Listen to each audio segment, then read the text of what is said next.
10 से 15 दिन की मलाई को आपको फ्रीज़र में रखना है। हाँ, फ्रीज़ में नहीं, फ्रीज़र में रखना है, उससे उसकी फ्रेशनेस बनी रहेगी और उससे आपको घी मिलेगा, मिठाई बनाएंगे आप, खोवा मिलेगा जिससे गुजिया बनाएंगे।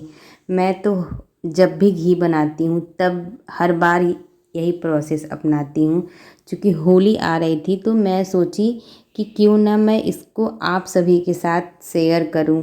मैं तो फ़ायदा उठाती ही हूँ, इसका कोई और भी फ़ायदा उठाए। तो ये मेरी पहली लॉन्ग वीडियो है, इसलिए मुझे थोड़ा सा अभी बोलने में हेजिटेशन हो रहा है, तो आप थोड़ा संभाल लीजिएगा। और ये गुजिया इतनी बेहतरीन गुजिया बनती है, घी का भी टेस्ट बहुत फ्रेश होता है क्योंकि 10 दिन की मलाई एकदम ताज़ी मलाई होती है। और जब आप इसको ऐसे चलाते चलाते पेशेंस थोड़ा रखना पड़ेगा आपको। जैसे आप खोवा भूनते हैं, खोवा भूनते समय आपको पेशेंस रखना पड़ता है, सेम वैसे ही आपको पेशेंस रखना है। और कभी हल्की आंच पे कभी तेज़ आंच पे चलाते हुए आपको घी बनाना है।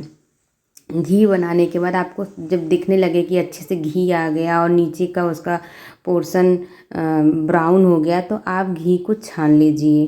घी को उससे उसके जो मठेव है उससे अलग करने के बाद आप उसको फिर दोबारा से, मतलब आप घी निकाल लीजिए अच्छे से, जितना प्रेस करके निकाल सकते हैं आप घी निकाल लीजिए।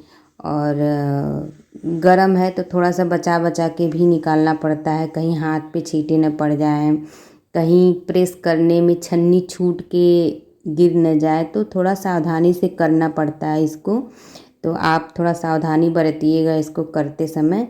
फिर उसके बाद जब पूरा घी निकल जाए तो फिर से दोबारा जो बचा हुआ घी को अलग करने के बाद जो बचा हुआ मिश्रण है उसको आप कढ़ाई में डालेंगे। और कढ़ाई में डालने के बाद आपको उसमें दूध ऐड करना है। दूध आप कम से कम आधा लीटर तो डालना ही है। और आधा लीटर से ऊपर भी दूध आप डाल सकते हैं, जितना ही दूध डालेंगे आपको मावा ज़्यादा मिलेगा। तो आप आधा लीटर तो कम से कम दूध रखिएगा। देखिए ये मेरे आधा लीटर की कटोरी है, तो मतलब कम से कम 300 ml ये घी होगा। तो इसमें आपको दूध ऐड करना है और आप इसमें दूध ऐड करिए, मतलब आधा लीटर तो आपको रखना ही है। और अगर आपको ज़्यादा मावा चाहिए तो आप आधा लीटर से ज़्यादा दूध डाल लीजिए। फिर उसके बाद आप चलाएंगे। जैसे ही ये समय बीतता जाएगा ये खूब घुल के खूब मुलायम सा दूध के साथ मिक्सअप हो जाएगा, एकदम लगेगा कि आप खोआ ही भून रहे थे, आप घी नहीं बना रहे थे। तो आप, और इसकी महक भी बहुत अच्छी एकदम खोए की तरह ही आती है। और इसमें बहुत अच्छा खासा घी की मात्रा भी होती है, अच्छी खासी घी की मात्रा होती है, तो इसलिए टेस्ट भी बहुत बढ़िया होता है। और अगर आपको इसको मिठाई बनाना है तो बीच बीच में ही आपको चीनी डालते रहना, क्योंकि बाद में चीनी डालने से थोड़ा सा गीला हो जाता है। तो काजू बादाम आप पहले से ही साथ में ही प्रिपेयर करते रहेंगे। तो काजू बादाम डाल के मैं तो बर्फ़ी बना के रख लेती हूँ, हर बार बच्चे खा लेते हैं। अब आ रही है होली, तो मैं अब इसका मावा बना के रख लूँगी। तो अभी फ़िलहाल मैं तो इसका बर्फ़ी बना रही हूँ। इसमें काजू बादाम जब ये सूखने लगे तब इसमें काजू बादाम हल्का दरदरा पीस के डाल के मिलाकर इसको थोड़ा देर पकाएंगे। जैसे कि काजू का पाउडर पड़ते ही ना ये और थिक होने लगता है काजू बादाम की वजह से, और बहुत बढ़िया टेक्सचर हो जाता है और खाने में तो इतना स्मूथ मत पूछिए। मतलब मेरे बच्चों का तो ये फेवरेट है, वो पूछते हैं मम्मी कब घी बनाओगी, कब घी बनाओगी। तो आप ऐसे निकाल के मैं इस डब्बे में करके फ्रिज में रख देती हूँ।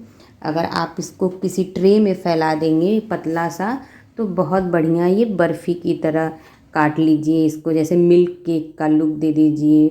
तो अब ये आपके ऊपर है कि इसको आप क्या लुक देना चाहते हैं, मतलब चाहे जो भी लुक दीजिए, खाने में तो इतना टेस्टी होता है कि आप एक बार ज़रूर बनाइए। आप हर घरों में घी तो बनता ही है, मैं कहूँगी कि एक बार इस तरीके से घी बनाइए। अगर अगर आप इस तरीके से घी बना लिए तो आप बार बार इसी तरीके से घी बनाएंगे, क्योंकि किसे पसंद नहीं है कि घी के साथ भी और कुछ मिले। बस आपको करना यही है कि आपको फ्रीज़र में रखना है मलाई को। और फिर मैं सुबह निकाली हूँ तो ये सेट हो गया है, और सेट होने के बाद मैं इसको चाकू से काट के फिर इसी में छोड़ देती हूँ।